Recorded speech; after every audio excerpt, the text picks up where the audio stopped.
25 lakh city স্কেনৰ বিফল হৈ আছে ছমাহৰ ওপৰত বিভিন্ন ৰোগীয়ে আমাক কয় কিছুমানে কয় যে কেঞ্চাৰ হস্পিটেলত হয় কিন্তু কেঞ্চাৰ হস্পিটেলৰ কথা আপুনি কৈছে কেঞ্চাৰ হস্পিটেলৰ কথা যিভাগে কৈছে কিন্তু ৰোগীয়ে সেই ধৰণে ফেচিলিটি পোৱা নাই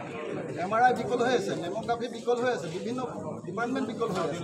আৰু চব আজি 4জন পেচেণ্ট ইয়াৰ পৰা ৰেফাৰ কৰি দিবলগীয়া এটা অৱস্থা হৈছে কাৰণ ৰেফাৰ কৰিবই লাগিব উন্নত চিকিৎসাৰ কাৰণে গুৱাহাটীলৈ নিছে কিন্তু আমি আজি 2009 চনতে যিহেতু স্থাপন কৰা হৈছে 2009 চনৰ পৰা আমি যিখিনি মানে পৰিমাণ পাব লাগিছিলে ডিপাৰ্টমেণ্ট আজি প্লাষ্টিক চাৰ্জাৰীয়ে হওক নিউৰলজিয়ে হওক নেফ্ৰলজিয়ে হওক বাৰ্ণ কেছ হ'লে হওক আৰু পেডিয়াট্ৰিক চাৰ্জাৰী যিখিনি থাকিব লাগে সেই তেনেকুৱা ধৰণৰ ফেচিলিটিখিনি যোৰহাটত পোৱা নাই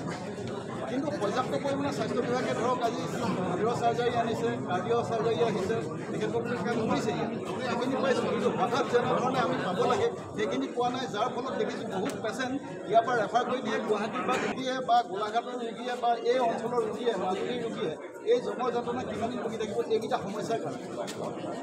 আপুনি যিখিনি ইটেণ্ডাৰ গভৰ্ণিং কমিটিৰ চেয়াৰমেন তেখেতসকলেও এই কথাখিনি আমাক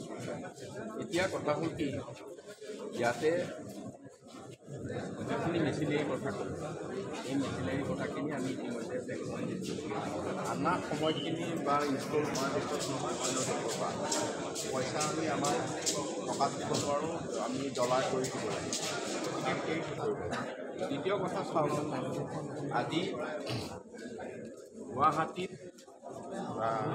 নিউৰ' আৰু কাৰ্ডিঅ'ৰ ছুপাৰ স্পেচিয়েলিটি হস্পিটেল সেইকাৰণে আমি তালে আমি এইবাৰ ইয়াত ছুপাৰ স্পেচিয়েলিটি বনাম ইতিমধ্যে সকলো ঠিক কৰিলোঁ যোৰহাটত এখন ছুপাৰ স্পেচিয়েলিটি হস্পিটেল ইয়াৰ লগতে পাব তেতিয়া ছুপাৰ স্পেচিয়েলিটি যেতিয়া হ'ব তাত একেবাৰে শেষ মানে ক্ৰিটিকেল পৰ্যায়ৰ যিবিলাক কথা ইয়াতে শেষ গতিকে আজি যোৰহাট মেডিকেল কলেজ হওক বা লখিমপুৰ বা অন্য আমি ডিব্ৰুগড়খন একেবাৰে পুৰণা তাত কিছু আগবাঢ়িছোঁ এইবাৰ 6খন ছুপাৰ স্পেচিয়েলিটি কৰিম 6খন ছুপাৰ স্পেচিয়েলিটি কৰাৰ লগে লগে আমাৰ গোটেইখিনি সমস্যা বহুতখিনি কমি যাব আৰু আজি চাওক আমি ছুপাৰ স্পেচিয়েলিটি হস্পিটেলখন বনালেই নহ'ব তাত ডাক্তৰো পাব লাগিব মাননীয় মুখ্যমন্ত্ৰী ডাঙৰীয়াই আজি এনেকুৱা পলিচি লৈছে যে এই মেডিকেল কলেজত আমি কোনোবা আহিছে প্ৰফেচাৰো কৰিছে চিকিৎসাও কৰিছে আমি এতিয়া অকল চিকিৎসা কৰিবলৈও যদি ডাক্তৰ আমি পাওঁ দেশৰ ভিতৰত যি জেগাতে নহওক যিমান টকাতে তেওঁৰ দৰমহা নহওক আমি হস্পিটেলত আনিম ছুপাৰ স্পেচিয়েলিটি যিবিলাক বনাওঁ তাত সেইধৰণে গতিকে সেই পৰ্যায়লৈকে গৈছে আৰু চেষ্টা কৰিছে কিন্তু আমি এইটোৱে ক'ব বিচাৰিছোঁ যে ছমাহ ধৰি বিকল হৈ আছে ছমাহ মানুহৰ বহুত সমস্যা আছে আমি কিছুমান পেচেণ্ট নি পেলাই আমাৰ ফালৰ পৰা কৰিবলগীয়া হৈছে এতিয়া হেৰি কাৰ্ডৰ ব্যৱস্থা কৰিছে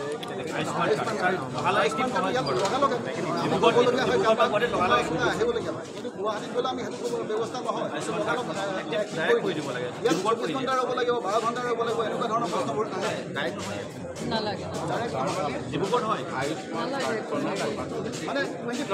মানে মাজত অকণমান দিন ডিফেক্ট বিশেষটো আমাৰ লোকেল কাৰণত হোৱা নাই স্থানীয় কাৰণত সেই গোটেই তাৰ ছিষ্টেমটোৱে এটা হৈ আছে দিল্লী মানে বেয়া হ'লে তাৰ জেগাতে হয় তাৰপিছত এইখিনি বহুত ইম্প্ৰুভ কৰিছে এইটো ফাৰ্ষ্ট ষ্টেজ ইয়াৰ এনেধৰণে অনা গতিকে ক'ৰবাত কেতিয়াবা ব্ৰেকডাউন অলপ সময়ৰ কাৰণে হয় এতিয়া বহুতখিনি স্মুথ হৈছে ইয়াত যদি তেনেকুৱা দিগদাৰ হৈছে কিবা আয়ুষ্মান কাৰ্ড আমাৰ যোনে কৰে তেওঁলোকৰ কিন্তু মই ইয়ালৈ সোনকালে পঠাই দিম ইয়াত থকা মানুহখিনি কি অসুবিধা আছে চাই চিতি ঠিক কৰিছোঁ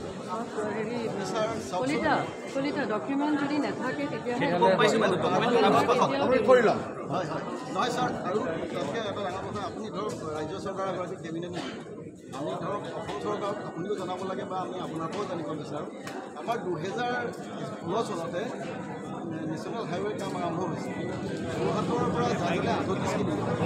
4টা কোম্পানী বদলাবলগীয়া হৈছে আইচলেক্স পৰ্চন CDCL তাৰপাছত আপোনাৰ CTM বিজেতা কনষ্ট্ৰাকশ্যন এতিয়া গৈ পেলাই কোনে পায় নাজানো তাৰ সমান্তৰালকৈ এইফালে কাম চলি আছে আজি 8 বছৰে আপোনালোকে চাওক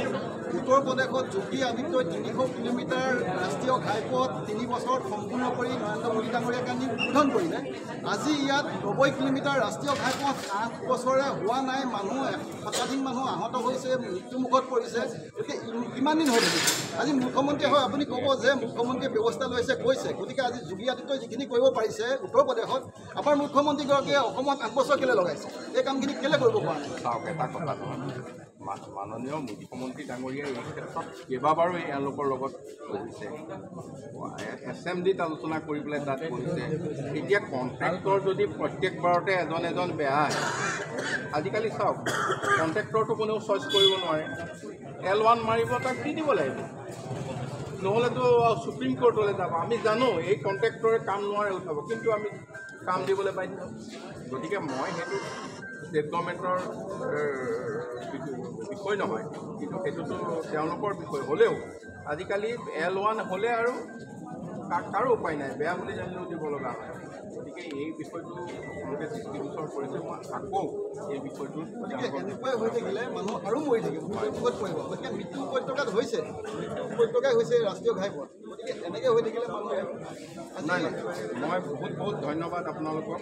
অসম জাতীয়তাবাদী যুৱ ছাত্ৰ পৰিষদক। আপোনালোকে ইমান সচেতনভাৱে এইখিনি কথা চাই আছে, আমাক কৈছে আৰু সহযোগিতাৰ ভিত্তিত কৈছে, কিবা প্ৰতিবাদৰ ভিত্তিত কোৱা নাই, হয় নে নহয়? কামটো হওক বুলি কৈছে। গতিকে মই সম্পূৰ্ণ ৰেছপণ্ড কৰিছোঁ আৰু ৰেছপেক্ট কৰিছোঁ, কামত পূৰা আগবাঢ়িছোঁ।